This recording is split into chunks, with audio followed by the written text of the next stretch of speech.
أعوذ بالله من الشيطان الرجيم. بسم الله الرحمن الرحيم. فإنهم يومئذ في العذاب مشتركون. إنا كذلك نفعل بالمجرمين. إنهم كانوا إذا قيل لهم لا إله إلا الله يستكبرون ويقولون أئنا لتاركو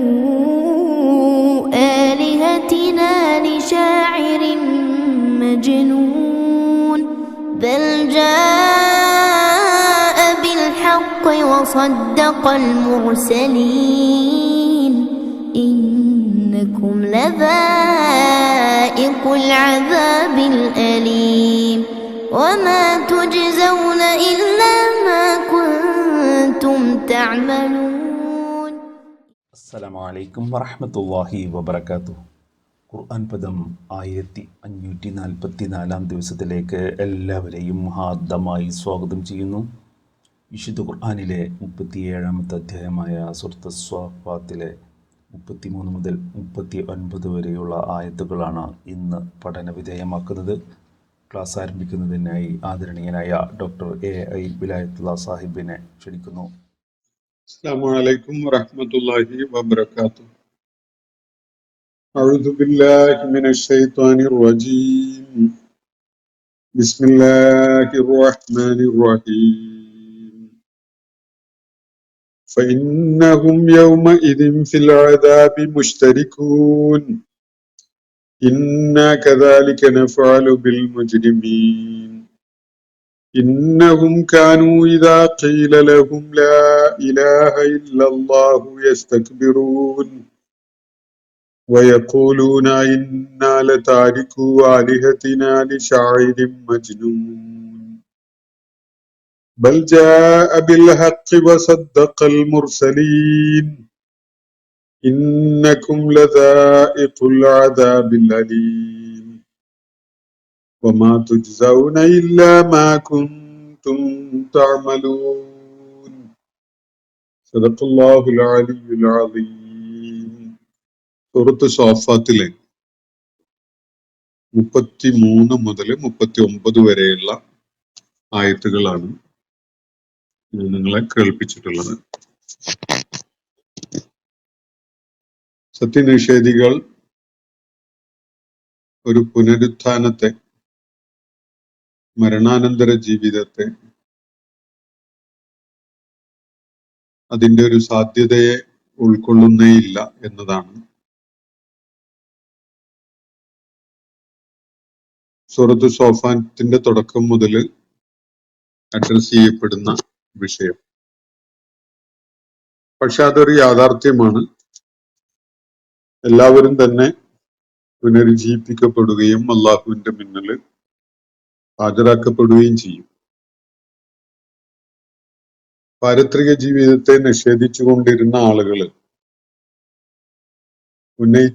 നിരന്തരമായി ആവർത്തിച്ചൊക്കെ ഉന്നയിച്ചിരുന്ന ഒരു കാര്യം, തങ്ങൾ മരിച്ച് മണ്ണടിഞ്ഞു പോവുകയും അവരുടെ ശരീരം ദ്രവിച്ച് മണ്ണിൽ അലിഞ്ഞു ചേരുകയും അസ്ഥി കൂടം നുരുമ്പിപ്പോവുകയൊക്കെ ചെയ്തതിന് ശേഷം ആരാണ് അവരെ പുനരുജ്ജീവിപ്പിക്കാൻ പോകുന്നത് എന്നതാണ് തികഞ്ഞ അവിശ്വാസത്തോടു കൂടി അവര് ഉന്നയിച്ചു കൊണ്ടിരുന്ന ചോദ്യം. അതിനെക്കുറിച്ച് അല്ലാഹു ഇവിടെ പറയുന്നത് തീർച്ചയായിട്ടും അങ്ങനെ സംഭവിക്കും. അത് ഒരു ഘോര ശബ്ദം ഉണ്ടാവുക എന്ന ഒരൊറ്റ കാര്യമേ ഉണ്ടാവേണ്ടതുള്ളൂ.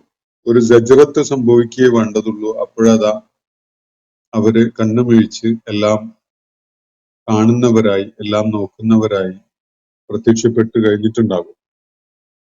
ആ ദിവസത്തിൽ അവർക്ക് അതിനെ നിഷേധിക്കാൻ കഴിയില്ല. അവരുടെ കൺമുന്നിൽ ആ പാരത്രിക ജീവിതം എന്നതൊരു യാഥാർത്ഥ്യമായി സംഭവിച്ചിട്ടുണ്ടാവും, പുലർന്നിട്ടുണ്ടാവും. ഇതാണല്ലോ യൗമുദ്ദീൻ. നമ്മൾ നേരത്തെ നിഷേധിച്ചു കൊണ്ടിരുന്ന ആ പടച്ച തമ്പുരാന്റെ സംവിധാനങ്ങൾ പൂർണ്ണമായി നടപ്പിലാക്കപ്പെടുന്ന, വിധി തീർപ്പ് നടത്തപ്പെടുന്ന ആ നാളിതാണല്ലോ എന്ന ഒരു തിരിച്ചറിവും അവർക്ക് ആ ഘട്ടത്തിൽ ഉണ്ടാകും. തീർച്ചയായിട്ടും ആ ഘട്ടത്തിൽ അവര് ഈ വിഷയത്തെക്കുറിച്ച് അവർക്ക് കേൾക്കാൻ സാധിക്കുന്നത് ഇങ്ങനെയാണ്: ഹാദാ യൗമുൽ ഫസ്ലില്ലദീ കുൻതും ബിഹി തുകസ്സിബൂൻ.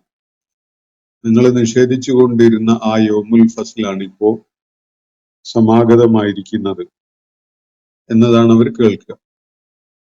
തുടർന്ന് ഒരു നിർദ്ദേശം അല്ലാഹു നൽകുന്നത് നടപ്പിലാക്കപ്പെടുകയാണ്. വശുറുല്ലദീന ളലമു വഅസ്വാജഹും വമാ കാനൂ യഅബുദൂൻ. ഈ അതിക്രമകാരികളെയും അവരുടെ കൂട്ടാളികളെയും അവര് ആരെയൊക്കെയാണോ ആരാധിച്ചിരുന്നത് അവയെയും ഒക്കെ ഒരുമിച്ച് കൂട്ടുക. അള്ളാഹുവിന് പുറമെ അവർ ആരൊക്കെ വിളിച്ച് പ്രാർത്ഥിക്കുകയും ആരാധിക്കുകയും ഒക്കെ ചെയ്തുവോ എന്നിട്ട് അവരെ നരകത്തിലേക്ക് തെളിച്ചു കൊണ്ടുപോവുക. ഇതാണ് അള്ളാഹു നൽകുന്ന നിർദ്ദേശം. അങ്ങനെ അവരെ തെളിച്ചു കൊണ്ടുപോകുന്ന ഘട്ടത്തില് അവരെ അല്പനേരം തടഞ്ഞു നിർത്താൻ, അവരോട് ചില കാര്യങ്ങളൊക്കെ തിരക്കാനുണ്ട്, ചില കാര്യങ്ങളൊക്കെ ചോദിക്കാനുണ്ട് എന്ന വിധത്തില് അവരെ തടഞ്ഞു നിർത്താൻ വേണ്ടി അള്ളാഹു ആവശ്യപ്പെടുന്ന ഒരു കാര്യവും തുടർന്ന് പറയുകയുണ്ടായി. ആ ഘട്ടത്തിൽ അവരോട് ചോദിക്കപ്പെടുന്ന ഒരു ചോദ്യം കഴിഞ്ഞ ദിവസം നമ്മൾ പഠന വിധേയമാക്കിയ ആയത്തുകളിൽ നമ്മൾ കണ്ടു. മാലക്കും ലാ തനാസുറൂൻ. എന്തുപറ്റി, നിങ്ങൾ ഇന്നെന്താ പരസ്പരം സഹായിക്കുന്നൊന്നുമില്ലേ എന്നതാണ് അവരോട് ഉന്നയിക്കപ്പെടുന്ന ചോദ്യം. എന്നാൽ യാഥാർത്ഥ്യം അന്നത്തെ അവരുടെ അവസ്ഥ ബൽഹും ഉമുൽ യൗമ മുസ്തസ്ലിമൂൻ. അവർ പൂർണ്ണമായി കീഴ്പ്പെട്ട പത്തി മടക്കിയ ആളുകളായിട്ടാണ് ആ ഘട്ടത്തിൽ ഉണ്ടാവുക. പൂർണ്ണമായിട്ട് സ്വയം വിട്ടുകൊടുത്ത വിധത്തിൽ ഒരു പ്രതിരോധവും എതിർപ്പും ഒന്നും കാണിക്കാത്ത ഒരു തോൽവി സമ്മതിച്ച അവസ്ഥയിലാണ്. അവര് പരസ്പരം അഭിമുഖീകരിച്ചുകൊണ്ട് ചോദിക്കുകയും ചെയ്യും: നിങ്ങളായിരുന്നല്ലോ ഞങ്ങളെ വഴിപിഴപ്പിച്ചത്, നിങ്ങൾ ഞങ്ങളെ നേർക്ക് നേരെ തന്നെ ഞങ്ങളുടെ അടുക്കൽ വന്ന് ഞങ്ങളെ പിഴപ്പിക്കുകയായിരുന്നില്ലേ എന്നതാണ് അവരിലെ അനുയായികളായിരുന്നവർ അവരുടെ ആചാര്യന്മാരോടായിട്ട് ചോദിക്കുക. അപ്പൊ അവര് പറയാ, ആചാര്യന്മാര് പറയുക, ബൽ ലം തക്കൂനു മുഅ്മിനീൻ. ഞങ്ങൾ പറഞ്ഞു ഞങ്ങൾ നിങ്ങളെ സമീപിച്ചു എന്നതൊന്നുമല്ല കാര്യം, നിങ്ങള് സ്വയം തന്നെ അവിശ്വാസികളായിക്കൊണ്ടാണ്, വിശ്വസിക്കാൻ സന്നദ്ധരായ ആളുകളായിക്കൊണ്ടല്ല നിലകൊണ്ടിരുന്നത്. നിങ്ങളുടെ മേൽ ഞങ്ങൾക്ക് പറയത്തക്ക സ്വാധീനമൊന്നും ഉണ്ടായിരുന്നില്ല. വമാക്കാന ലന അലൈക്കും മിൻ സുൽത്താൻ. ഞങ്ങൾക്ക് നിങ്ങളുടെ മേൽ അങ്ങനെ ഒരു അധികാരമൊന്നും ഉണ്ടായിരുന്നില്ല നടപ്പിലാക്കാൻ പറ്റുന്ന. നിങ്ങള് സ്വയം ത്വാഗീൻ ആയിട്ടാണ് ജീവിക്കുകയുണ്ടായത്, അക്രമികളായിട്ടാണ്, അതിക്രമകാരികളായിട്ടാണ് നിങ്ങൾ ജീവിച്ചത്. ഇതാണ് ആചാര്യന്മാർ അവരോട് പറയുന്ന മറുപടി. അപ്പോ തുടർന്ന് അള്ളാഹു അവരെ കേൾപ്പിക്കുന്നത് ഫഹഖ അലൈന ഖൗലു റബ്ബിന. ആ ഘട്ടത്തിൽ റബ്ബിന്റെ നേരത്തെ അവരുടെ കാര്യത്തിൽ നടത്തിയിട്ടുള്ള പ്രസ്താവന, ഇന്നാലദാഇഖൂൻ, നിശ്ചയമായിട്ടും ഇവര് അനുഭവിക്കുക തന്നെ ചെയ്യും എന്ന് പറഞ്ഞൊരു കാര്യമുണ്ടല്ലോ, അത് സത്യമായി പുലരുന്നതായിട്ടാണ് അവർ ആ സമയത്ത് അംഗീകരിച്ച് പറയാം. അപ്പോ ഫഅഗ്വൈനാക്കും ഇന്ന കുന്നാ ഗാവീൻ. ഞങ്ങള് നിങ്ങളെ പഴപ്പിച്ചിട്ടൊക്കെ ഉണ്ട്, തീർച്ചയായിട്ടും ഞങ്ങൾ അങ്ങനെ പഴച്ചവരുമായിരുന്നു, നിങ്ങളെ പഴപ്പിക്കുകയും ചെയ്തിട്ടുണ്ട്. പക്ഷെ അത് നിങ്ങളെ ബാധിക്കാൻ കാരണം നിങ്ങൾ വിശ്വാസം ഉള്ളവരാകാതിരുന്നത് കൊണ്ടാണ്. നിങ്ങൾ വിശ്വാസം ഉൾക്കൊള്ളാൻ സന്നദ്ധതയുള്ളവരായിരുന്നെങ്കിൽ ഒരിക്കലും തന്നെ നിങ്ങളുടെ മേൽ എന്തെങ്കിലും വിധത്തിലുള്ള സ്വാധീനം നേടിയെടുക്കാൻ ഞങ്ങൾക്ക് കഴിയുമായിരുന്നില്ല എന്നതാണ് ആ ഘട്ടത്തില് ഈ നേതാക്കന്മാരായിരുന്ന ആളുകള് അവരെ പിൻപറ്റി നരകത്തിലെത്തേണ്ടി വന്ന അനുയായികളോട് പറയുന്നത്. അതിനെ തുടർന്ന് അള്ളാഹു ഈ ആളുകളെ പരാമർശിച്ചുകൊണ്ട് പറയുകയാണ്. ഇന്ന് ഞാൻ നിങ്ങളെ കേൾപ്പിച്ച ഈ 33-ാമത്തെ ആയത്ത് മുതൽ നോക്കാം. ഫൈന്നഹും യൗമ ഇദിൻ ഫിൽ അദാബി മുശ്തരികൂൻ.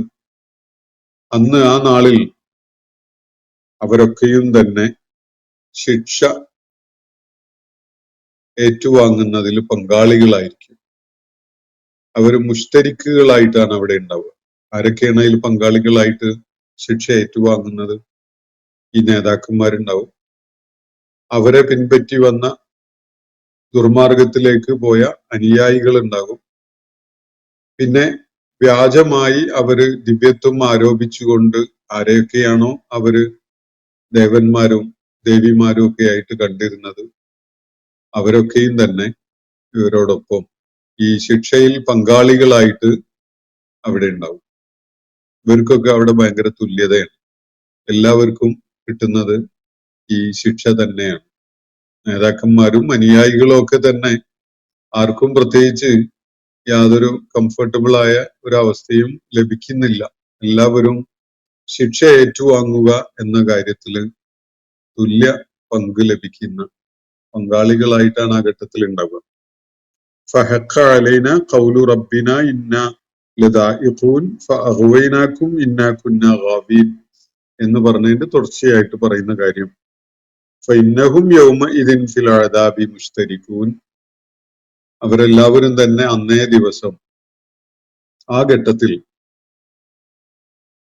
ഫിൽ അദാബി മുശ്തരികൂൻ, ശിക്ഷയില് ഒരുപോലെ പങ്കാളികളാവുന്നവരായിരിക്കും. ഇതാണ് അവരെല്ലാവരും തന്നെ ശിക്ഷ, ദൈവിക ശിക്ഷ, നരകശിക്ഷ ഏറ്റുവാങ്ങാൻ സാഹചര്യം ഒരുങ്ങുകയാണ് ആ നാളിൽ. ഇന്നാ കദാലിക നഫഅലു ബിൽ മുജ്രിമീൻ, എന്നിട്ട് അല്ലാഹു തുടർന്ന് പറയുകയാണ്, നിശ്ചയമായിട്ടും കുറ്റവാളികളെ നാം ഈ വിധത്തിൽ തന്നെയാണ് കൈകാര്യം ചെയ്യാറ്. ഇന്ന കദാലിക നഫഅലു, ഈ വിധമാണ് നാം ചെയ്യുക, ബിൽ മുജ്രിമീൻ, കുറ്റവാളികളുടെ കാര്യത്തിൽ. ഇവിടെ രണ്ട് വിഭാഗവും ആചാര്യന്മാരും അനുയായികളും ഒരുപോലെ കുറ്റവാളികളാണ്. അതേപോലെ തങ്ങളെ പൂജിക്കണം ആരാധിക്കണം എന്ന് ആരെങ്കിലും മറ്റുള്ളവരെ പ്രേരിപ്പിക്കുകയോ അവരുടെ മേൽ സമ്മർദ്ദം ചെലുത്തുകയോ അന്യായമായ വിധത്തിൽ തങ്ങളെ അനുസരിക്കാൻ വേണ്ടി ആരൊക്കെ അവരെ നിർബന്ധിക്കുകയൊക്കെ ചെയ്തോ അവരും ഇവരോടൊപ്പം ഉണ്ടാവുമല്ലോ. അവരും ഇക്കാര്യത്തില് കുറ്റവാളികൾ തന്നെയാണ്. അള്ളാഹുവിന് നൽകേണ്ട അനുസരണം, അള്ളാഹുവിന് നൽകേണ്ട വിധേയത്വം, അള്ളാഹുവിന് നൽകേണ്ട ആ കീഴ്പ്പെടല്, അത് അള്ളാഹുവിന് നൽകുന്നതിന് പകരം തനിക്ക് നൽകണം എന്ന് ആരെങ്കിലും ആവശ്യപ്പെട്ടിട്ടുണ്ടെങ്കിൽ, അങ്ങനെ ചില കഥാപാത്രങ്ങൾ ചരിത്രത്തിൽ ഏറ്റവും ചുരുങ്ങിയത് ചില പേരുകളെങ്കിലും നമുക്ക് കാണാൻ കഴിയും. ഖുർആൻ പരാമർശിക്കുന്ന അത്തരത്തിലുള്ള താവൂത്ത് എന്ന വിധത്തില് വിശേഷിപ്പിക്കപ്പെട്ടിട്ടുള്ള ഒരു പേരാണ് ഫിറഔന്റേത്. ഫിറഔൻ മാത്രമൊന്നുമല്ല, ഫിറഔൻ അതിലൊരു ക്ലാസിക് മോഡലാണ്, അത്രയേ ഉള്ളൂ. ആ സ്വഭാവമുള്ള ഭരണാധികാരികളും നാട്ടിലെ കൈകാര്യകർത്താക്കളും ഒക്കെ ആയിട്ട് ഒരുപാട് ആളുകൾ കാണാൻ കഴിയും. അവർക്ക് അള്ളാഹുവിന്റെ വിധിവിലക്കുകളോ നിർദ്ദേശങ്ങളോ ദൈവിക നിയമങ്ങളോ ഒന്നും ബാധകമല്ല എന്നുള്ള വിധത്തിലാണ് ജനങ്ങളെ അവര് അടക്കി വാഴുക.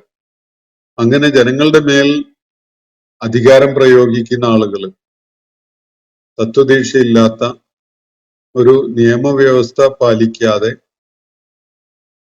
ദൈവിക നിർദ്ദേശങ്ങളെ കാറ്റിൽ പറത്തിക്കൊണ്ട് ജനങ്ങളെ അടക്കി വാഴുന്ന തരം അധികാരികളൊക്കെയും തന്നെ അള്ളാഹുവിന്റെ ഇടത്തിലേക്ക് ഇടിച്ചു കയറുന്ന ആളുകളാണ്. ജനങ്ങൾ അള്ളാഹുവിന് നൽകേണ്ട വിധേയത്വവും കീഴ്പ്പെടലും അനുസരണവും ഒക്കെ തങ്ങൾക്ക് നൽകണം എന്ന് വാശി പിടിക്കുന്ന ജനങ്ങളെ അങ്ങനെ ഒരു സംഗതിക്ക് വേണ്ടി നിർബന്ധിച്ചുകൊണ്ടിരിക്കുന്ന ആളുകളാണ്. അവരൊക്കെയും തന്നെ ഇതുപോലെ മുജ്രിമുകളാണ്. ഇവരൊക്കെയും തന്നെ ശിക്ഷയിൽ പങ്കാളികളാവുകയും ചെയ്യും. ഈ വിധത്തിലാണ് സകല മുജ്രിമുകളെയും സകല കുറ്റവാളികളെയും നാം കൈകാര്യം ചെയ്യുന്നത് എന്നാണ് അള്ളാഹു ഇവിടെ തുറന്നു പറയുന്നത്. ഇത് അള്ളാഹുവിന്റെ ഒരു സംവിധാനവും വ്യവസ്ഥയുമാണ്. അതിൽ നിന്ന് ഒരാളും തന്നെ മാറ്റി നിർത്തപ്പെടുന്നതല്ല. അത് നേതാവായാലും അനുയായി ആയാലും അല്ലെങ്കിൽ പൂജിക്കപ്പെടണം എന്ന നിലക്ക് മറ്റുള്ളവരെ അതിന് പ്രേരിപ്പിക്കുകയോ നിർബന്ധിക്കുകയോ മറ്റുള്ളവരുടെ മേൽ അധികാരം അടിച്ചേൽപ്പിക്കുകയോ ചെയ്തുകൊണ്ടിരുന്ന ആളുകളും ശക്തികളും ഒക്കെ അതും ഇവരൊക്കെയും തന്നെ കൈകാര്യം ചെയ്യപ്പെടാൻ പോകുന്നത് ഈ വിധത്തിലാണ് എന്നാണ് അള്ളാഹു ഇവിടെ വ്യക്തമാക്കുന്നത്. ഇന്നഹും കാനു ഇദാ ഖീല ലഹും ലാ ഇലാഹ ഇല്ലല്ലാഹ് യസ്തക്ബിറൂൻ. ഈ മൂന്ന് കൂട്ടരുടെയും ഒരു നിലപാട് ഇതായിരുന്നു. ഇതാണ് അള്ളാഹു പറയുന്നത്. എന്താണ് ഇവരെ മുജരിമുകളാക്കിയത്? അങ്ങനെ മുജരിമുകളായതിന്റെ പേരിൽ ഇവര് നരകത്തിൽ വീഴേണ്ടി വന്നത് എന്തിന്റെ പേരിലാണ്? അതാണ് അള്ളാഹു വ്യക്തമാക്കുന്നത്. ഇന്നഹും, ഈ കൂട്ടര്, ഈ ശിക്ഷയിൽ പങ്കാളികളാവുന്ന ഈ വിഭാഗം ആളുകളൊക്കെയും തന്നെ കാനു ഇദാ ഖീല ലഹും, അവരോട് ഇങ്ങനെ പറയപ്പെട്ടപ്പോ എന്തായിരുന്നു അവരുടെ നിലപാട്? പറയപ്പെട്ട കാര്യം ഇതാണ്, ലാ ഇലാഹ ഇല്ലല്ലാഹ്, അള്ളാഹു അല്ലാത്ത ആരാധ്യനായിട്ട് ഒരാളും തന്നെ ഇല്ല, പ്രപഞ്ചങ്ങളുടെ നാഥനായ അള്ളാഹുവാണ് പരമാധികാരിയായ ദൈവം, അവനല്ലാത്ത ആരാധിക്കപ്പെടുന്ന, അനുസരിക്കപ്പെടേണ്ട, വിധേയപ്പെടേണ്ടവനായി ഒരു പരമമായ ശക്തി വേറെ ഇല്ല എന്ന കാര്യം അവരോട് പറയപ്പെട്ടാൽ അവര് സ്വീകരിച്ചിരുന്ന നിലപാട് ഇതാണ്, യസ്തക്ബിറൂൻ, അവര് കിബിറ് കാണിക്കും, അവര് വലിയ അഹന്ത കാണിച്ചുകൊണ്ടാണ്, പിന്നെ ഗർവ് കാണിച്ചുകൊണ്ടാണ് അവര് പ്രതികരിക്കുക. അള്ളാഹുവിന്റെ പേര് പരാമർശിക്കപ്പെട്ടാൽ, പ്രപഞ്ചങ്ങളുടെ നാഥനായ റബ്ബിനെ പരാമർശിക്കപ്പെട്ടാൽ ഉള്ളിലൊരു പെടച്ചിലുണ്ടാവുന്ന, വിനയം കാണിക്കുന്ന, അവന്റെ മുന്നിൽ എളിമ പ്രകടിപ്പിക്കുന്ന ആളുകളാണ് യഥാർത്ഥത്തിൽ വിശ്വാസികൾ. എന്നാൽ ഈ മൂന്ന് വിഭാഗം ആളുകളും അള്ളാഹുവിനെ പരാമർശിച്ചപ്പോ കിബിറ് കാണിക്കുകയാണ് ചെയ്തത്. അഹന്ത കാണിച്ച്, ഗർവ് കാണിച്ച് അവര് ധിക്കാരപൂർവമാണ് അവര് പ്രതികരിക്കുകയുണ്ടായത്.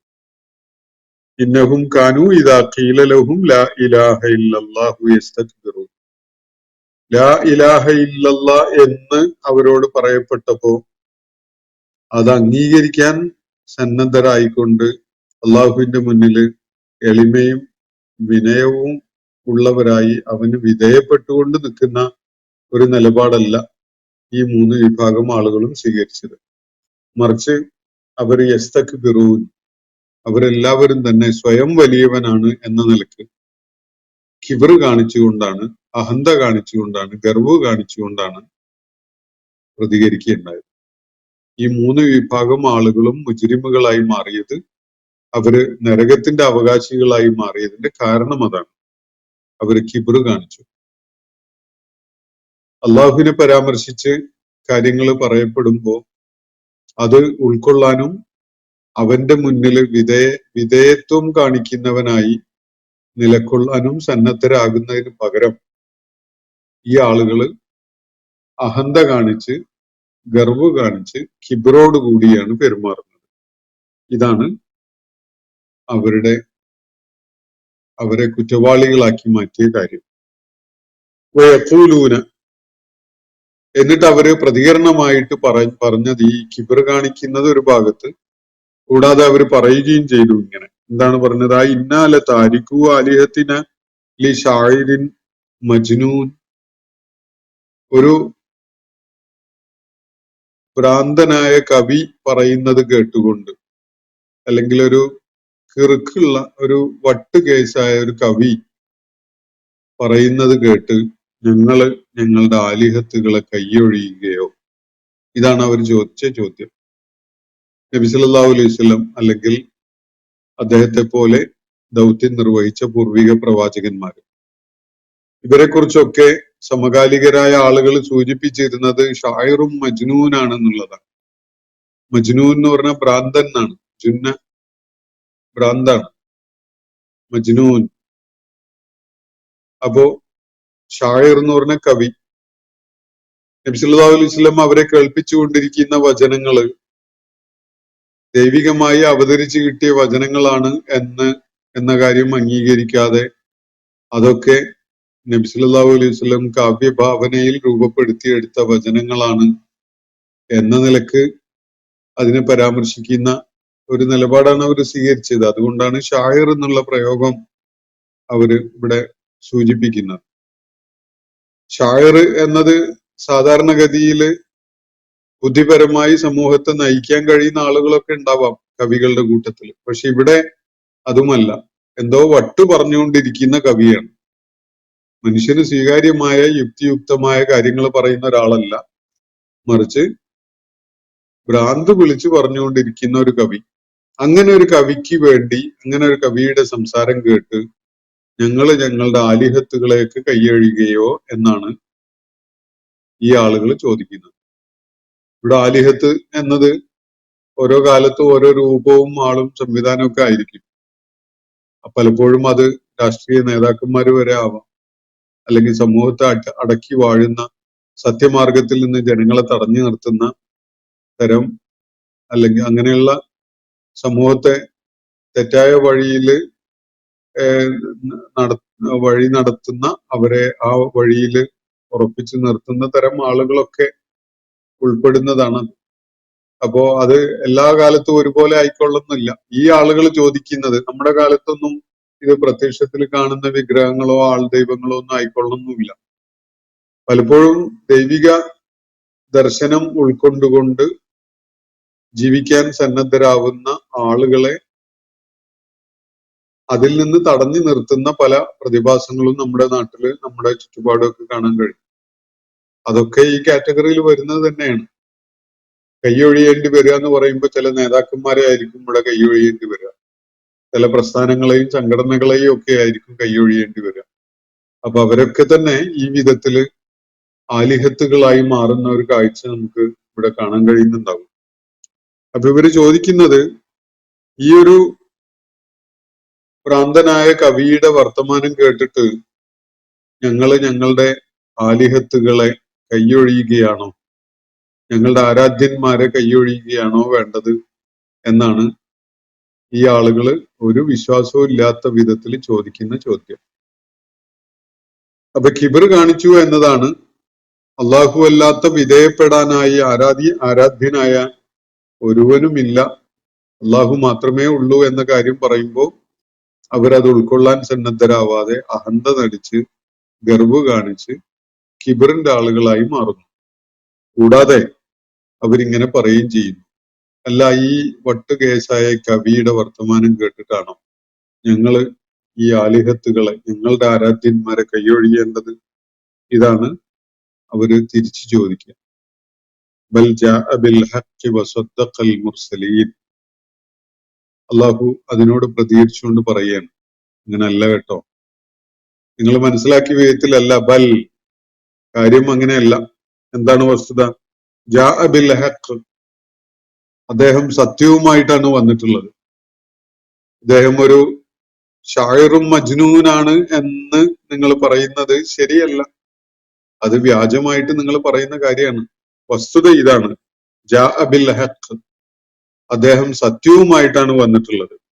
വസദ്ദഖൽ മുർസലീൻ, പൂർവികരായ മുഴുവൻ പ്രവാചകന്മാരെയും സത്യപ്പെടുത്തിക്കൊണ്ടുമാണ് അദ്ദേഹം വന്നിട്ടുള്ളത്. അദ്ദേഹം പെട്ടെന്ന് ഒരു സായം സന്ധ്യയില് അയാൾക്ക് എന്തോ ഒരു സ്വപ്ന ദർശനോ ഒരു ഭാവനയോ ഉണ്ടായപ്പോ അങ്ങ് വിളിച്ചു പറയുന്ന കാര്യങ്ങളല്ല. കാലങ്ങളായിട്ട് പ്രവാചകന്മാർ മനുഷ്യ സമൂഹത്തോട് പറഞ്ഞുകൊണ്ടിരുന്ന കാര്യങ്ങളെ സത്യപ്പെടുത്തുന്നവനായിക്കൊണ്ടാണ്, സത്യസന്ദേശവുമായിട്ടാണ് അദ്ദേഹം വന്നിരിക്കുന്നത്. നിങ്ങൾ കരുതുന്ന പോലെ ഷായറും മജ്നൂൻ അല്ല. നിങ്ങൾക്ക് എന്തും ആരോപിക്കാം, നിങ്ങൾക്ക് എന്തും അദ്ദേഹത്തിന്റെ മേല് ആക്ഷേപം എന്ന നിലക്ക് കെട്ടിവെക്കാം. പക്ഷെ വസ്തുത അതല്ല. വസ്തുത ഇതാണ്, ജാഅ ബിൽ ഹഖ്, അദ്ദേഹം സത്യമാണ് നിങ്ങളുടെ അടുക്കലേക്ക് കൊണ്ടുവന്നിരിക്കുന്നത്. സത്യവുമായി നിങ്ങളുടെ അടുക്കലേക്ക് വന്നിരിക്കുന്ന ആളാണ് അദ്ദേഹം. ആ സത്യം എന്നത് അദ്ദേഹം ആദ്യമായിട്ട് പറയുന്ന ഒരു കാര്യമല്ല. എല്ലാ പ്രവാചകന്മാരും പറഞ്ഞിരുന്ന കാര്യത്തെ സത്യപ്പെടുത്തുന്ന വിധത്തിലുള്ള കാര്യമാണ് അദ്ദേഹം പറയുന്നത്.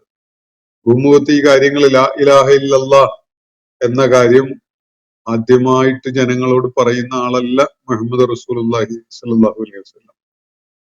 മറിച്ച് എല്ലാ പ്രവാചകന്മാരും മുർസലുകളായി അള്ളാഹു നിയോഗിച്ച് അയച്ചിട്ടുണ്ടായിരുന്ന സകല കാലഘട്ടങ്ങളിലെയും എല്ലാ ദൂതന്മാരും, അവരെയൊക്കെ സത്യപ്പെടുത്തുന്ന ഒരു കാര്യമാണ് ഇദ്ദേഹം ഇപ്പോ നിങ്ങളെ കേൾപ്പിച്ചിട്ടുള്ള കാര്യം.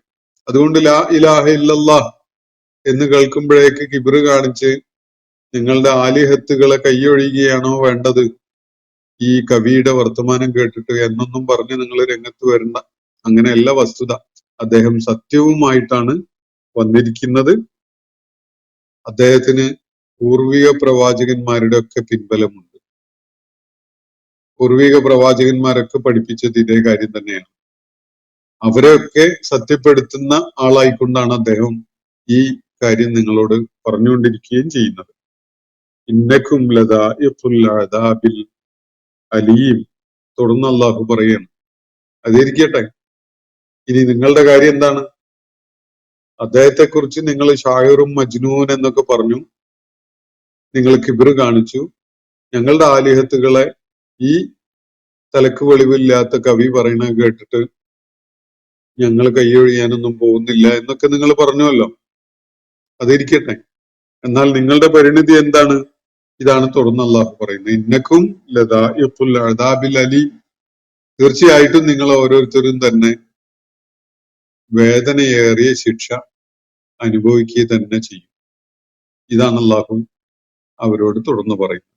ഇന്നക്കും, നിശ്ചയമായിട്ടും നിങ്ങൾ ലദാഇഖുൽ അദാബിൽ അലീം, നല്ല അലമുള്ള, നല്ല വേദന നൽകുന്ന ശിക്ഷ നിങ്ങൾ ഓരോരുത്തരും തന്നെ അനുഭവിക്കുകയും ആസ്വദിക്കുകയും ഒക്കെ ചെയ്യേണ്ടി വരും. ഇതാണ് നിങ്ങളുടെ നിലപാട് കാരണമായിട്ട് സംഭവിക്കാൻ പോകുന്നത് എന്നാണ് അള്ളാഹു വ്യക്തമാക്കുന്നത്. എന്നിട്ട് അതിൽ വല്ല തകരാറും ഉണ്ടോ?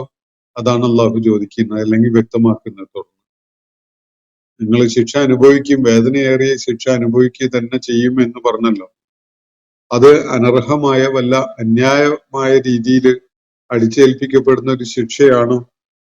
അള്ളാഹു തുറന്നു പറയുന്ന നോക്കുക. വമാ തുജ്സൗന ഇല്ലാ മാ കുന്തും തഅമലൂൻ.